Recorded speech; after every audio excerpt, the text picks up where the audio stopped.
Oolmaa sharafoota maallaqaa ilaalchisee kan guyyaan har'aa ittiin oolee akkuma beekamu jechuudha. Biyyoota kanneen akka Yuuroo, Paawundi Sterlingii fi akkasuma Chaayinaa Heewaan dabalataan illee Oomaan Riyaalii fi Kuweet Diinaar, Dubaay Diraamii fi Saawudii Riyaal, Joordaanii fi Yemen Katar, Bahreenii fi Israa'el Shiqil, kanneen akka Ameerikaa Doolaarii, biyyoota Kanaadaa fa'aa hedduu isiniif qabadhee dhufeetiin jira. Yooyyaa harka fuune jaallatamtootaa fi kabajamtoota maamiloota kiyyaa nagaa fi araarri jaalalli waaqayyoo isiniif haa baay'atu. Akkasumallee amantaa biraa kan taatan obboleewwan kiyya chaanaala koo hordofaa jirtan nagaan isiniif haa ta'u isiniin jedha.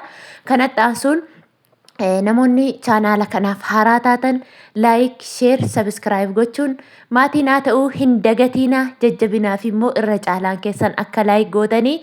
Egaa guyyaa har'aa gabaa gurraachaa fi baankii kan isiniif qabadhee dhufe jechuudha. Guyyaa har'aa tokkoffaa irraa yoon isinii ka'e jechuudha. Akkuma beekamu Deesemberiin guyyaa har'a Deesemberii 27 baatii 12 akkasuma bara 2025 jechuudha. Kallattii lamaan kan isinii fide. Egaa akkuma beekamu karaa baankiin Commercial Bank of Ethiopia yookiin immoo baankii daldala Itoophiyaati. Tokkoffaa irraa yoo isinii ka'e Ameerikaa Doolaarri jechuudha. Guyyaa har'aa karaa gabaa gurraachaatiin 186 tuqaa 76 oolee jira. Akkasuma immoo Ameerikaan Doolaarri tokko karaa baankiidhaan immoo 151 tuqaa 50 oolee jira. Inni itti aanu Awustiraaliyan Doolaaridha. Awustiraaliyan Doolaarri tokko karaa gabaa gurraachaatiin 125 tuqaa 42 oolee jira. Akkasuma karaa baankiidhaan immoo Awustiraaliyan Doolaarri tokko 98 tuqaa 73 oolee jira. Inni itti aanu Kanaadaa Doolaar. Kanaadaa Doolaarri tokko karaa gabaa gurraachaatiin 136 tuqaa 57 oolee jira. Akkasuma karaa baankiidhaan immoo Kanaadaa Doolaarri tokko 107 tuqaa 57 oolee jira. Inni itti aanu Swiss Frankiidha. Swiss Frankiin tokko karaa gabaa gurraachaatiin guyyaa har'aa 236 tuqaa 62 oolee jira. Karaa baankiidhaan immoo Swiss Frankiin tokko 184 tuqaa 64 oolee jira. Inni itti aanu Yuuroodha. Yuuroon tokko karaa gabaa gurraachaatiin 219 tuqaa 88 oolee jira. Akkasuma karaa baankiidhaan immoo Yuuroon tokko 176 tuqaa 50 oolee jira.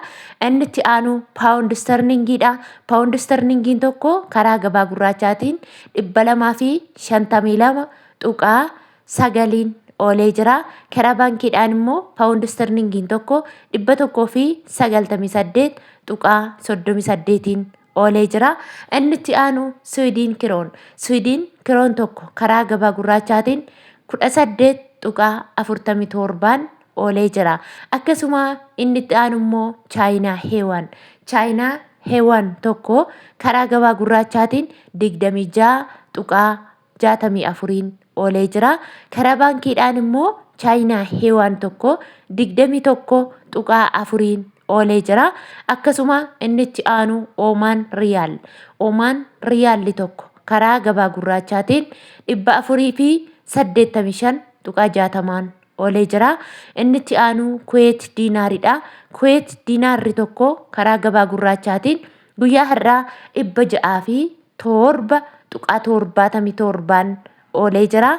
Akkasuma karaa baankiidhaan immoo Kuweet Diinaarri tokko 484 tuqaa 60 oolee jira jechuudha. Inni itti aanu Dubaay Diraamidha.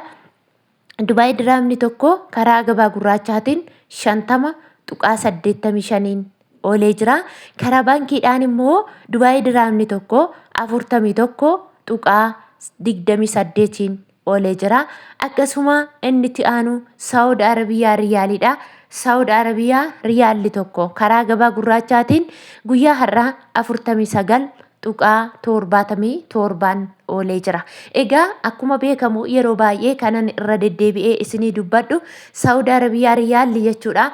Akka Black Market yookiin akka gabaa gurraachaatti akkasitti yoo jiraate garuu haala daldalaa yookiin immoo akkaataa daldalaan ittiin hojjetuun immoo jechuudha akka baay'ina maallaqa kee yookiin immoo guddina maallaqa keetiin iskeelii abbaa kudhanii jedhee waan isinii erguuf jechuudha. Namoonni maallaqa guddaa of harkaa qabdan fakkeenyaaf 5,000, 4,000, 3,000 olitti warri of harkaa qabdan 22 jira jechuudha. 22 yeroo jiru tokko isaatu 22 otoo hin taane riyaalli Saa'udii tokkoon isaa birri Itoophiyaa 46 jechuudha. Namoonni immoo maallaqni keessan xiqqishuu garmalee taate immoo jechuudha 22 fi adi'aan jira. Egaa namoonni fakkeenyaaf hanga 200, 300 hanga 1,000 akkas warri qabdan jechuudha. 22 fi adii jechuun akkasuma birrii Itoophiyaatti riyaalli Saa'udii tokkoon isaa 45 fi adii jechuudha. Namoonni baay'een irra deddeebitee maaduu dubbata warri jettaniif namoota haaraa duubarraan dhufanii fi akka isaaniif galuuf yookiin immoo akka isaanii hin dhimneef jedheen kan itti himu jechuudha. Kanaafuu warri Saa'udii jirtan akkasitti beekuu qabdu. Dabalataan immoo taaskii yookiin immoo mashwaara kan jedhu akka biyya kaanii 20-10 otoo hin taane warri Saa'udii nama kamiifuu riyaala 50 kaffaltu jechuudha. Akkasuma immoo karaa baankiidhaan immoo Saawud Arabiyaa riyaalli tokko jechuudha 40.40 oolee jira. Innichi aanu Joordaan diinaariidha. Joordaan diinaarri tokko karaa gabaa gurraachaatiin 263.41 oolee jira. Innichi aanu Yemen riyaaliidha. Yemen riyaalli tokko karaa gabaa gurraachaatiin 0.65 oolee jira. Akkasuma Qatar riyaalidha. Qatar riyaalli tokko karaa gabaa gurraachaatiin 49.82 oolee jira. Innichi aanu Bahariin diinaaridha. Bahariin diinaarri tokko karaa gabaa gurraachaatiin 495.4 oolee jira. Akkasuma Israa'el shiqil tokko karaa gabaa gurraachaatiin 57.36 oolee jira. Inni itti aanu Ijipshiyaan paawundiin tokko karaa gabaa gurraachaatiin 3.56 oolee jira. Inni itti aanu Indiyaan ruubiidha. Indiyaan ruubiin tokko karaa gabaa gurraachaatiin 1.82 oolee jira. Egaa hordoftootaaf jaallatamtoota kabajamtoota maamiloota kiyya viidiyoo koo guyyaa har'aa yoo isinitti tole namoonni jaallattan akka laayikii gootanii na jajjabeessitan isinii jechuun jaaladha. Sin jalaa barfadheetiin jira jechuudha. Saayitii baay'ee sinirraan ture. Na of kolchaa isiniin jedha. Viidiyoo koo laayik godha. Turtii biraa yookiin immoo viidiyoo biraatiin hanga walitti deebinu nagaan naa tura.